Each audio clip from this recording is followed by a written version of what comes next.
Hello students, तो आज की इस वीडियो में आज मैं कक्षा 12वीं वाले विद्यार्थियों को जीव विज्ञान का त्रैमासिक परीक्षा का प्रश्न पत्र दिखाने वाला हूं और इसमें कुछ प्रश्न हैं उनको भी देखेंगे। जिनका हल मेरे पास है मैं उनका हल यहां पे आप लोगों को दे दूंगा। ठीक है, तो चलो स्टार्ट करते हैं। तो देखो, ये जो त्रैमासिक परीक्षा जो कक्षा 12वीं का है ये जीव विज्ञान का है ना, तो इसमें जो प्रश्न है उसको देखना है हमें। तो देखो, ये जो प्रश्न है ये पूरी की पूरी ब्लूप्रिंट ने जो नया ब्लूप्रिंट तैयार हुआ है, नया सिलेबस तैयार हुआ है, उसी के आधार पर बना हुआ है। ठीक है, तो चलो देखते हैं पहला प्रश्न। लघु बीजाणुधानी में सबसे अंदर की परत होती है, उसे हम क्या कहते हैं? टेपिटम, है ना। यहाँ पे जो ऑप्शन है टेपिटम वही आएगा। परागनली में नर युग्मक की संख्या होती है, तो यहाँ पे ये जो ऑप्शन है ये ब होगा। ठीक है, दूसरा इन्होंने सही लिया है। तीसरा प्रश्न, मादा मानव के अंडाशय से अंडों का निकलना कहलाता है अंडोत्सर्ग। ठीक है, ये भी सही लिया है इन्होंने। फिर पांचवा, कोशिकीय अवस्था में भ्रूण क्या कहलाता है? तो यहाँ पे मारूला आएगा। ठीक है, यहाँ पे इन्होंने उत्तर जो है वो गलत ले लिया है। ठीक है, तो उत्तर क्या आएगा? मारूला आएगा। फिर अगला देखो,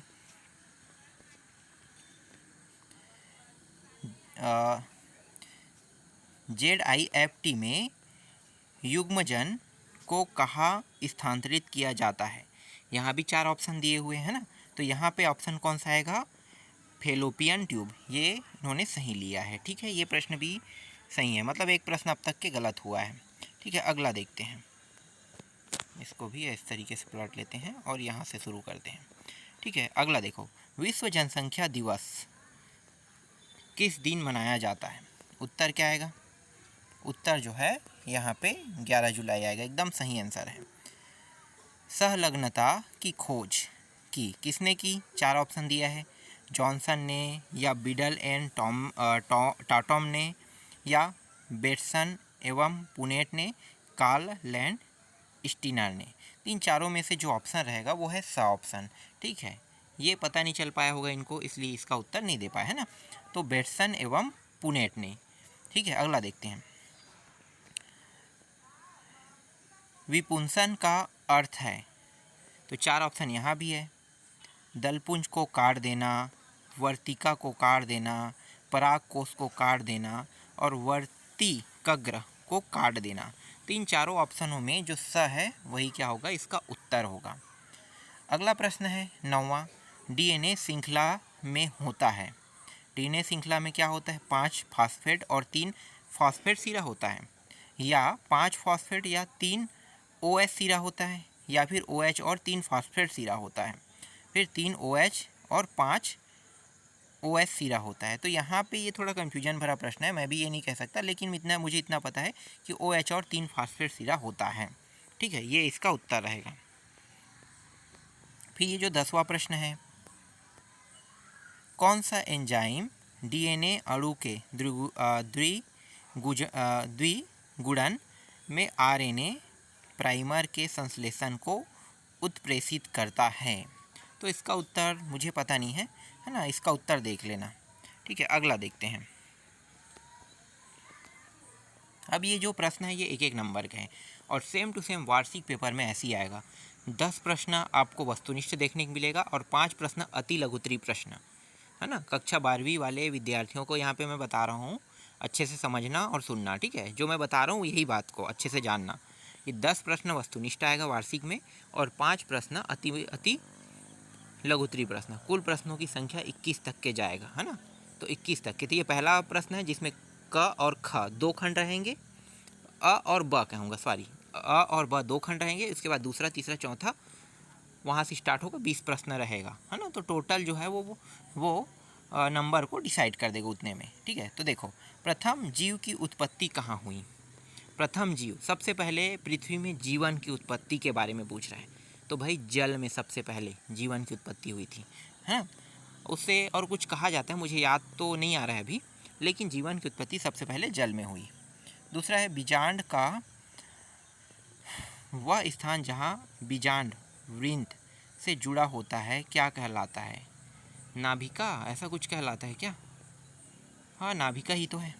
अगला देखो, तीसरा है RCH का पूरा नाम।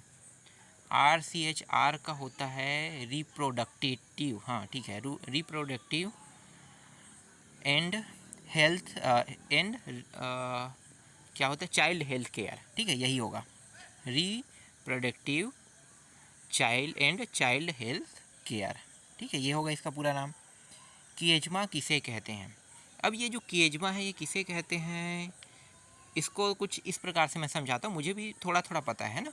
तो कीएजमा जो होता है, ये जो समजात गुणसूत्र होते हैं उसी को मिलाने का काम ये करता है, तो हम ये कह सकते हैं कि उसे कीएजमा कहते हैं, ठीक है। मिथियोनिन को कोडित करने वाला कोडान कौन सा है? तो ये मुझे तो नहीं पता है, ठीक है, जो पता है उसको मैं यहाँ पे बता रहा हूँ। फिर यहाँ पे देखो, अब यहाँ पे 2-2 नंबर 3-3 नंबर के प्रश्न जो है अब आपको दिखना चालू हो जाएगा। प्रथम स्तन्य या रवीस किसे कहते हैं?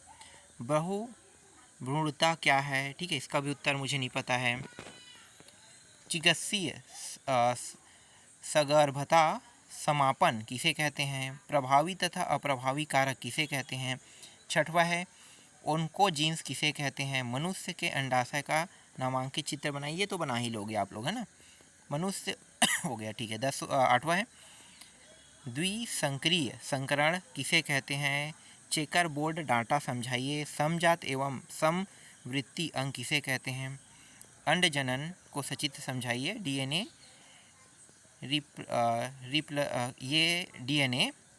रिप्लिकेशन को सचित्र समझाइए। डीएनए और आरएनए में 5 अंतर लिखिए।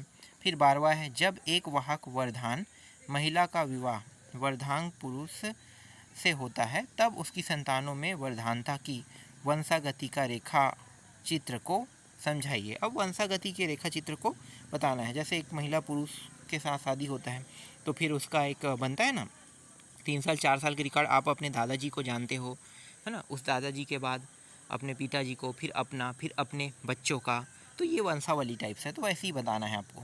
जनसंख्या विस्फोट के कारणों को विस्तार से समझाइए। 13वां है भ्रूण की संरचना का सचित्र वर्णन कीजिए। निम्नलिखित को समझाइए। और द्विनिषेचन त्रिक संलयन को बताना है। इसी तरीके से यहाँ पे अथवा में भी दिया है बीजांड का संरचना का सचित्र वर्णन कीजिए। वह निम्न को समझाइए। स्वपरागण और परपरागण को भी बताना है। तो इस तरीके से इसमें जितने भी प्रश्न थे उन सभी प्रश्नों को मैंने दिखा दिया। और मैं आपको ये चीज़ कहना चाहूँगा कि जो मैं यहाँ पे दिखा रहा हूँ इसे आप लोग अभी के जो आपके स्कूल में होगा वो प्रश्न पत्र मत समझना, ठीक है, क्योंकि ये रियल प्रश्न पत्र तो है लेकिन ये आपके स्कूल का नहीं है, ये दूसरे स्कूल का है। तो दूसरे स्कूल में जो प्रश्न आया है तो हो सकता है आपके स्कूल में भी सेम इसी टाइप के प्रश्न आए, तो इसके लिए आप इसे एक नज़र देख सकते हैं, लेकिन पढ़ाई आपको पूरा करना पड़ेगा। मतलब जो पढ़ाई है वो आपको अपने स्कूल के हिसाब से करना पड़ेगा, क्योंकि पेपर आपके स्कूल के द्वारा बनाया जाएगा। तो आपको ये बिल्कुल भी नज़रअंदाज नहीं करना है, ठीक है। तैयारी अच्छे करना और जितना हो सके हम मदद तो करेंगे। अभी कुछ नहीं कर सकते, मदद करने के लिए समय लगेगा और अभी हमारे पास उतने साधन नहीं हैं जितना होना चाहिए। तो जैसे ही साधन इकट्ठा हो जाएगा फिर हम बताएंगे कि आप लोगों को कि ये प्रश्न इंपॉर्टेंट है, ये आने वाला है, ये नहीं आने वाला है, इसको मत पढ़ो। तो इस तरीके से हम लोग आप लोगों की मदद कर देंगे बाद में।